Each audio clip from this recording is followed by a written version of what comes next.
Jadi ejekannya itu kalimatnya kurang lebih jadi imam kok malas ya, seperti itu. Ibunya bilang, benar Ustaz. Langsung dijawab, benar. Ibu kurang lebih ngomongnya seperti itu? Insya Allah iya.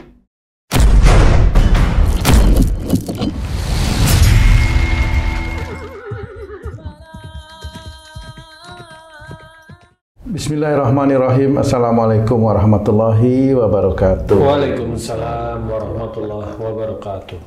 Para pemirsa dan sahabat beriman dimanapun berada, kita jumpa lagi di Ustadz Danu Official Channel bersama saya Tung dan sahabat saya Bang Jainuddin. Pada kesempatan kali ini kita akan ngaji lagi bersama guru kita semua, Pak Ustadz Danu. Assalamualaikum Pak Ustadz. Waalaikumsalam warahmatullahi wabarakatuh. Amin ya rabbal alamin. Pak Ustadz, ini izin bertanya ini Pak Ustadz. Teman saya itu sering cerita sama saya, dia ngeluh aja terus, katanya anaknya itu malas Pak Ustadz. Jadi kalau disuruh ngerjain sesuatu itu kadang jawab gitu ya bentar gitu. Kadang jawab gitu, tapi enggak dikerjain juga gitu. Kadang malah nggak jawab, ditinggal pergi gitu Pak Ustadz. Anaknya malas aja kerjanya. Ngeluh teman saya ini, itu kenapa bisa begitu ya Pak Ustadz, kira-kira Pak Ustadz? Ya. Bismillahirrahmanirrahim. Assalamualaikum warahmatullahi wabarakatuh. Waalaikumsalam warahmatullahi wabarakatuh. Amin ya rabbal alamin. Jadi memang ini banyak orang tua itu yang melihat anaknya itu di luar ekspektasi. Di luar harapan. Di luar harapan. Jadi kalau yang melebihi harapan dibangga-banggain, tapi keluar harapan gerutu. Tapi oke lah, kita akan mencoba menjawab ya. Jadi anak yang malas, kemudian kalau dimintai tolong atau disuruh ngerjain sesuatu selalu menjawab. Memang selama ini yang saya amati, anak itu cerminan dari orang tuanya. Jadi bisa aja salah satu antara ayah atau ibunya si anak yang males ini ya males. Insya Allah seperti itu. Insya Allah seperti itu, sehingga momennya anaknya males,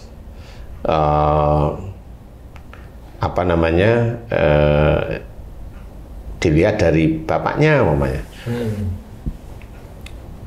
Nah, kalau bapaknya juga males, kalau nggak disuruh nggak jalan, agak cuek, kalau punya anak seperti itu ya normal-normal aja.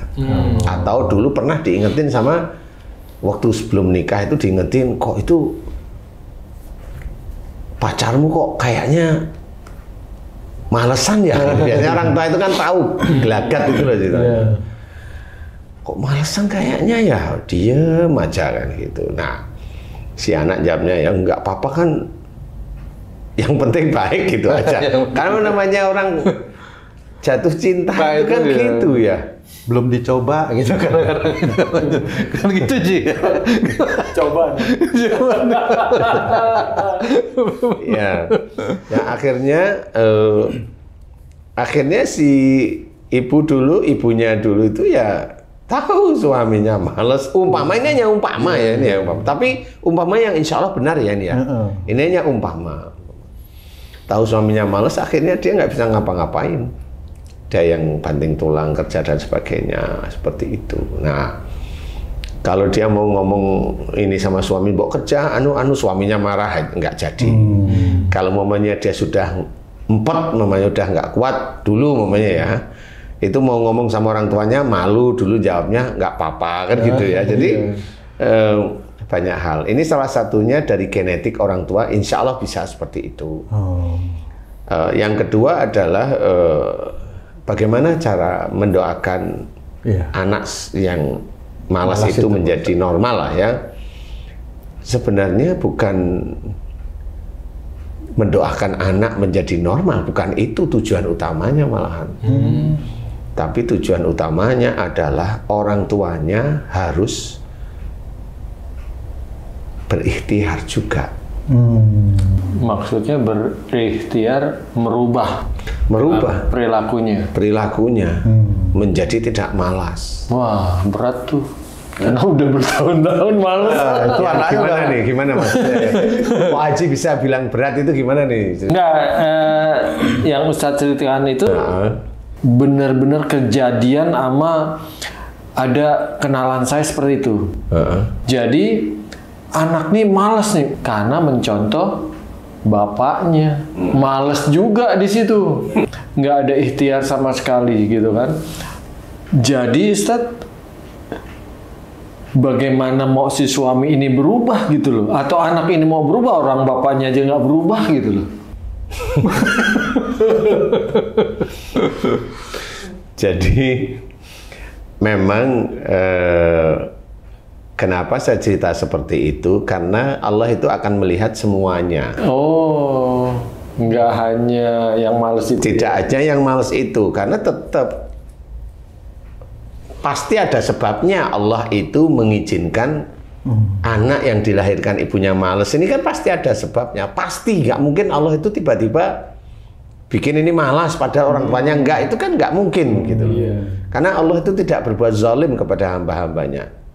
Jadi yang harus kita lakukan adalah, kalau kita orang Islam, innallaha la yughayyiru ma biqaumin hatta yughayyiru ma bi anfusihim. Jadi sesungguhnya Allah tidak akan merubah nasib suatu kaum sehingga kaum tersebut merubahnya sendiri. Jadi dia atau anaknya itu harus dia lihat, kalau anak saya males gimana ya, kalau anak saya males besok gimana, dia besok kan mau punya istri, kalau dia males gimana, itu kan dia harus punya pikiran seperti itu.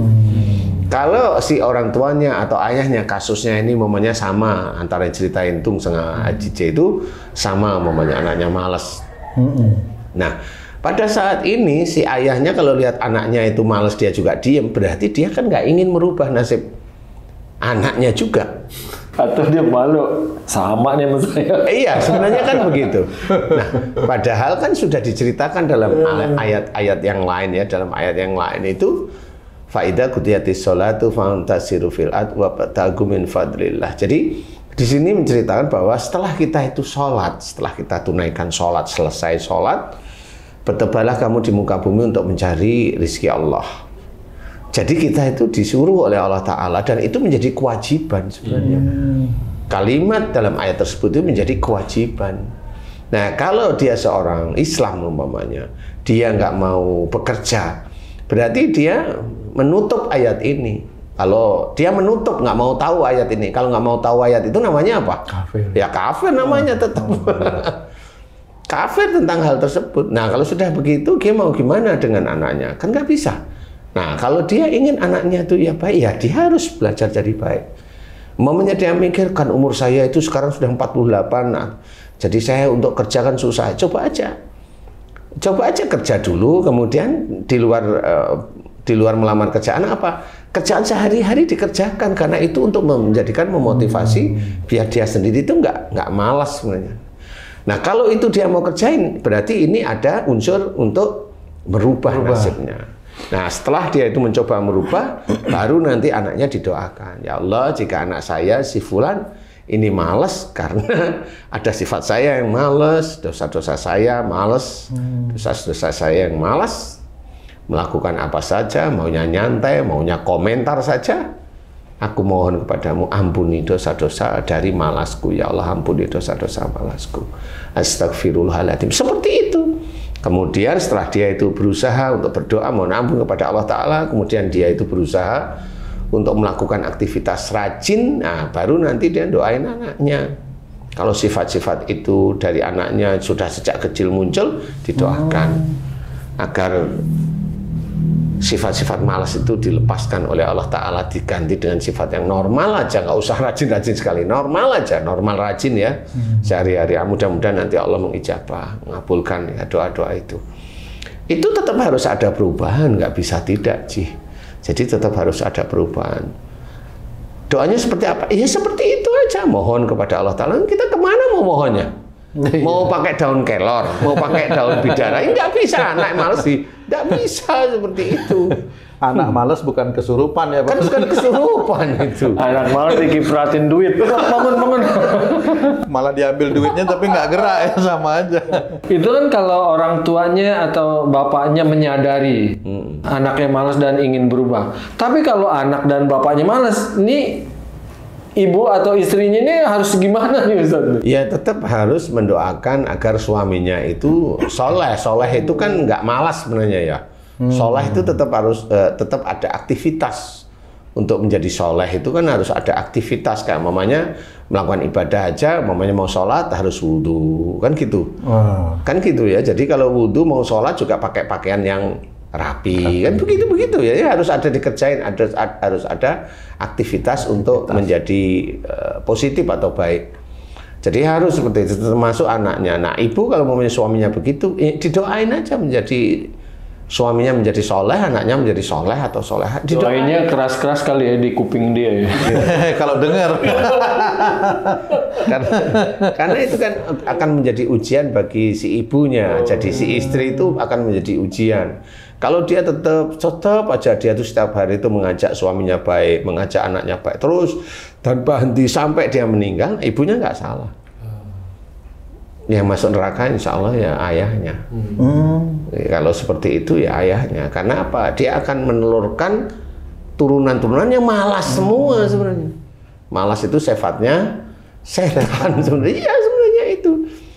Nah itu harus difikirkan. Makanya merubah malas menjadi rajin itu tetap itu bisa menjadi ibadah kalau niatnya karena Allah.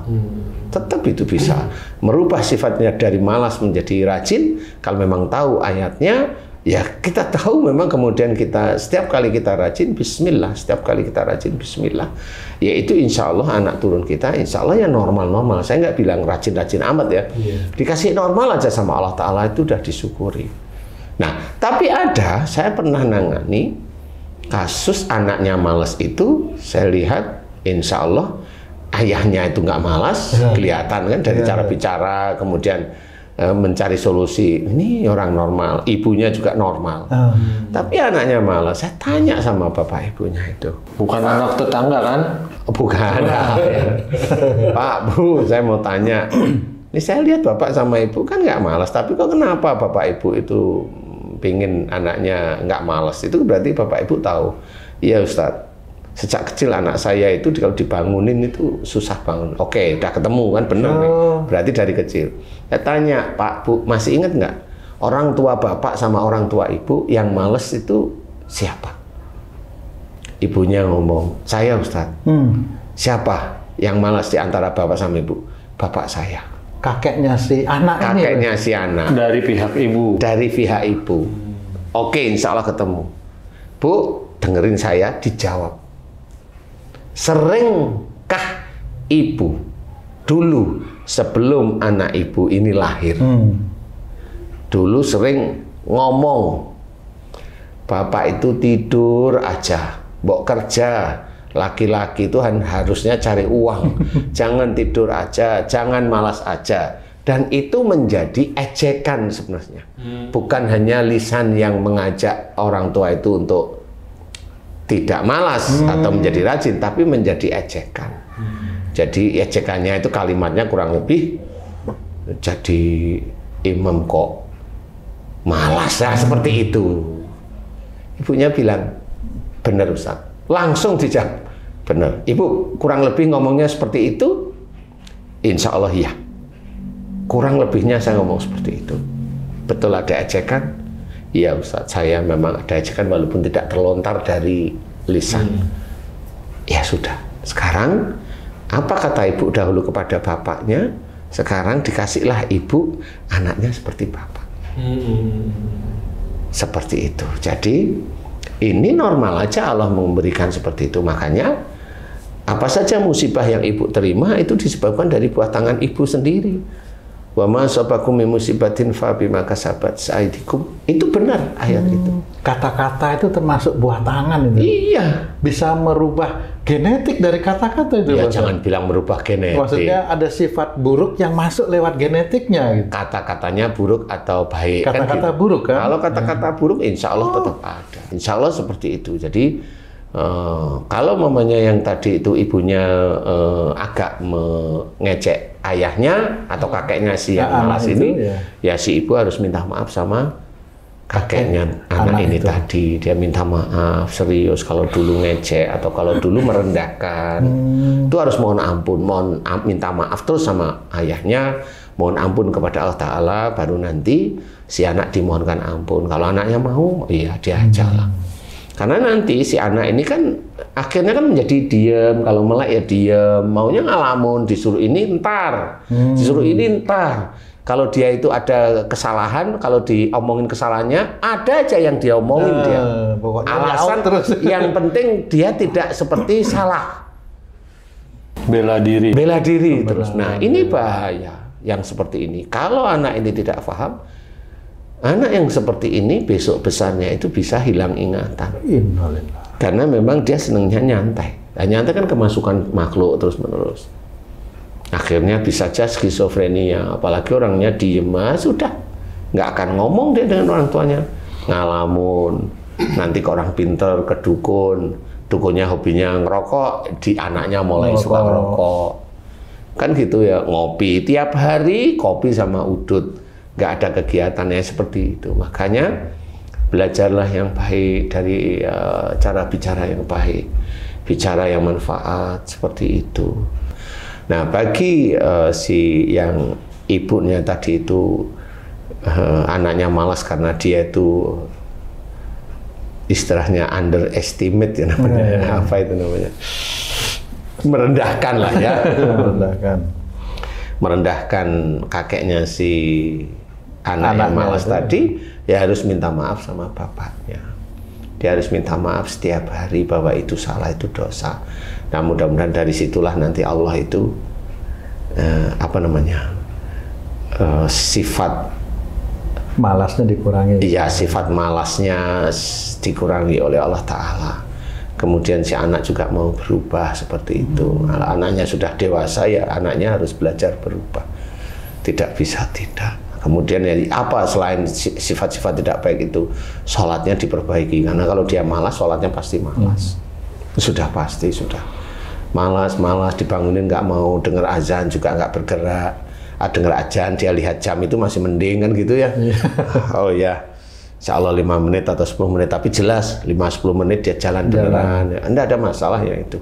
Itu hanya program aja, bukan dikatakan malas, bukan. Nah, begitulah harusnya dimengerti bahwa ucapan-ucapan yang memang tidak manfaat itu jangan diucapkan. Karena walaupun orang lain tidak mendengar, itu malaikat atid itu akan mencatat bagaimanapun juga. Jadi tidak boleh. Apapun yang terjadi tidak boleh. Kita harus belajar seperti itu. Insya Allah begitulah cara Allah mengingatkan kita sebagai hamba-hambanya itu agar lebih sujud kepada Allah Ta'ala. Jadi jangan kalau anak malas, ini Allah. Orang tuanya, enggak, saya nggak pernah salah gitu ya, nggak boleh. Itu sombong sekali itu dia. Jadi tidak boleh. Ada orang bilang seperti siapapun tidak boleh. Ya, mau dia orang biasa, mau dia orang yang pada saat itu menjalankan takdir miskin, atau orang yang disenangkan oleh Allah Ta'ala melalui harta atau jabatan atau apapun, tidak boleh merasa dia itu benar. Ustadz, setiap orang tua kan ingin anaknya itu sesuai dengan harapannya, yang baik tentunya. Ada yang males, ada yang berani sama orang tua maksudnya. Ada yang berani sama yang lain gitu kan. Nah, orang tua ini kan tentunya menyadari kalau itu semua adalah petunjuk dari Allah. Harus menyadari. Nah, tadi kan Ustadz, orang tuanya ini baik-baik nih. Berarti dia harus muhasabah lebih jauh lagi ke kakek-kakek dan lain. Terus ke atas. Apakah demikian Ustadz? Orang yang memahami dan mengamalkan agama, insya Allah diberi petunjuk oleh Allah Ta'ala. Tapi kalau tadi Haji bilang, ini kan orang tuanya baik-baik nih, kan gitu ya. Nah, kan dia harus berpikir tentang orang tua sebelumnya, kan gitu. Nah, pertanyaan saya ringan. Yang bilang baik siapa? Nah, tetangganya kan. Apakah dengan sholat itu sudah dikatakan baik? Betul. Ya kan nggak bisa, karena sholat itu akan menjadi baik itu tercermin dari perbuatan sehari-harinya, sehingga sholatnya seseorang itu dianggap baik, sempurna. Berarti dia nggak jangan mengaku baik ya? Iya, kan begitu. Tetap harus bertobat. Tetap harus petani satu-satu. Sehingga nanti Allah memberikan hidayah melalui pengetahuan dia. Oh tahu, momennya dalam Quran itu begini. Oh salah saya berarti. Tahu dalam hadis. Oh salah saya. Nah itulah hidayah dari Allah Ta'ala. Seseorang yang bisa mengetahui kesalahan dan dosa-dosanya, insya Allah dia tahu salah dan dosanya, itu hidayah Allah. Seseorang yang bisa bersyukur atas nikmat Allah Ta'ala dan itu diteruskan, dilantunkan setiap saatnya, orang itu mendapatkan hidayah Allah. Jadi tidak kita ketahui kalau dia itu hanya di jarinya ada ceklak-ceklek. Nah, itu baik. Itu terus baik, ahli zikir. Enggak. Baik waktu itu. Enggak bisa. Kalau saya bilang enggak bisa. Kenapa dia mau zikir itu mau pakai tangan? Bisa aja dikatakan, apakah dia ucap riya? Bisa. Walau alam ya. Oh enggak. Kalau enggak kamu tutupi harusnya. Karena sebaik-baiknya ibadah itu adalah antara dia dengan Allah sebenarnya. Oh cita apa? Zikrullah. Loh kalau dia bukan menutupin, malah memperlihatkan. Betul. Kan begitu. Mengundang fitnah juga. Baik, itu akan mengundang fitnah banyak sebenarnya. Nah, apakah itu baik? Enggak baik. Nah makanya belum tentu orang seperti itu kelihatan baik di hadapan Allah. Enggak. Makanya jangan bilang baik, muhasabah terus. Kemudian kalau kita lihat tahu kayaknya dari kakeknya, kakek yang mana nih? Oh kakek. Oh dulu saya sering ngomong ini. Mulailah dia sadar itulah hidayah dari Allah Ta'ala.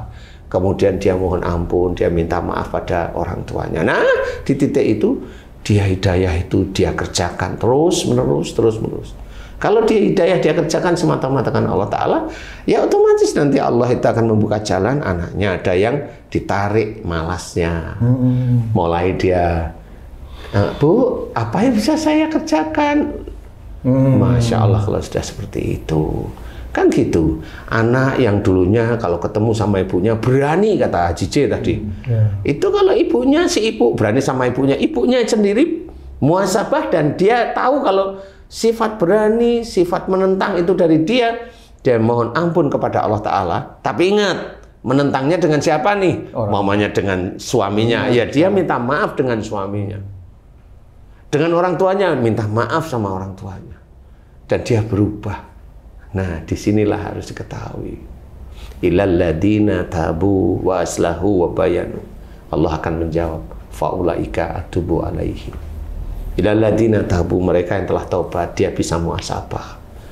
Makanya dikatakan dalam ayat yang lain, wasyari'u ila maghfiratin min rabbikum, bersegeralah kamu ke dalam ampunan Allah. Dia tahu. Ilaladina tabu, dia taubat. Waslahu, dia melakukan perbaikan. Kan seperti itu. Wabayanu, mulai dia itu memberikan nasihat-nasihat yang baik dan benar. Dijawab oleh Allah Ta'ala. Faulaika atubu alaihi, maka mereka yang tobat, maka tobat mereka lah yang aku terima, kata Allah Ta'ala. Jadi harus pahami itu, ayat Quran itu benar. Jadi tidak hanya untuk ngusir jin aja, untuk yang mana ini, enggak, untuk cari uang, cari cuan biar banyak, enggak ada. Ayat Quran itu untuk kita aplikasikan, kita kerjakan satu demi satu, detail demi detail, kita kerjakan pun karena Allah Ta'ala, tobat pun karena Allah, sehingga jangan nanti pada saat dia tobat kemudian Allah menjawab anaknya membaik, dia sudah tahu anaknya baik, banggaannya kuat, cerita ngalor ngidul. Nah akhirnya dia hanya bangga bahwa karena saya sering tobat lah, kan kena lagi dia nanti. Itulah namanya riya. Jadi kita harus belajar seperti itu. Ya sudah, tobat aja. Kalau dikabulkan sama Allah, ya alhamdulillah, kan gitu aja. Nggak perlu kita ini, kecuali ditanyain, jeng anakmu kok sekarang rajin, kenapa? Kemana ini? bolehlah bercerita. Pertama kali ya bismillah, kemudian istighfar, mudah-mudahan bisa manfaat. Saya hanya mohon ampun kepada Allah Ta'ala, kan gitu. Gimana mohon ampunnya? Nah, ceritalah dia. Dulu kayaknya saya pernah ngejek orang tua saya, kalau orang tua saya malas. Sehingga saya ingat, oh iya ya anak saya sekarang kok kayak orang tua saya, males saja. So ibadah juga males ini, tapi alhamdulillah setelah saya diizinkan paham bahwa itu kesalahan saya, dan Allah mengizinkan saya bisa meminta maaf sama orang tua saya. Allah mengizinkan saya bisa tobat kepada Allah Ta'ala. Kemudian saya mohon agar malasnya anak saya, agar dijadikan anak yang soleh. Alhamdulillah Allah juga mengizinkan anak saya kembali normal. Semuanya ini Allah, bukan saya. Loh, itu kan rendah hati dia. Karena saya sering mohon ampun, dalam mohon ampun itu 1000 kali, sudah nggak ada Allahnya sama sekali di titik itu. Ya, nggak ada Allahnya sama sekali. Ibadahnya nggak ada. Dia mau cerita bahwa nih loh, saya itu ngerjain sesuatu yang berat, namanya. Punya kan kemampuan. Nah ini sama itu riya itu namanya. Ya, harus belajar. Ya, belajar, semuanya harus belajar. Nah, insya Allah ini bisa menjadi gambaran. Mudah-mudahan bagi teman-teman beriman yang saudaranya, anaknya itu yang malas, coba ingat-ingat, karena seseorang yang kembali ke jalan Allah itu akan menjadi amal solehnya. Jadi jangan merasa amal soleh kita itu lengkap atau banyak, jangan. Masih banyak ujian-ujian yang kita hadapi. Kalau Allah masih mengizinkan kita hidup lama di dunia ini, masih banyak ujian. Nah, haruslah kita itu memahami Allah tidak berbuat zalim pada hambanya, harus tahu seperti itu. Jangan nyalain Allah. Ya ini Allah, anak saya begini, anak saya begini Allah, anak saya begini Allah. Ya takdirnya dari Allah karena Allah mengizinkan. Tapi satu, Allah tidak berbuat zalim. Coba kamu kupas sekarang. Nah kalau dia itu sombong, dia nggak mau dia diskusi tentang masalah itu, dia nggak mau. Karena dia sombong hatinya. Dia merasa dia nggak pernah ada salah dan dosa. Nah, mau kalau sudah begitu, silahkan nanti sampai akhirat ya kamu akan ditanya, dipertanggungjawabkan. Anakmu seperti itu akan dipertanggungjawabkan. Jangan bilang anak saya suruh sholat males, ya Allah, nggak taunya dia sendiri ngejek dulu orang tuanya, malas sholat, malas bekerja, tidur saja, itu ada ejekannya, sudah dia kasih. Jadi harusnya seperti itu, menjadi orang Islam belajar, berpikir dan berpikir agar nanti kita beruntung di akhirat. Mudah-mudahan manfaat. Wallahu a'lam. Amin. Alhamdulillah. Terima kasih banyak Pak Ustadz penjelasannya. Sahabat beriman dimanapun berada, demikian tayangan kami kali ini. Terima kasih atas perhatiannya. Wassalamualaikum warahmatullahi wabarakatuh. Waalaikumsalam warahmatullahi wabarakatuh. Alhamdulillah.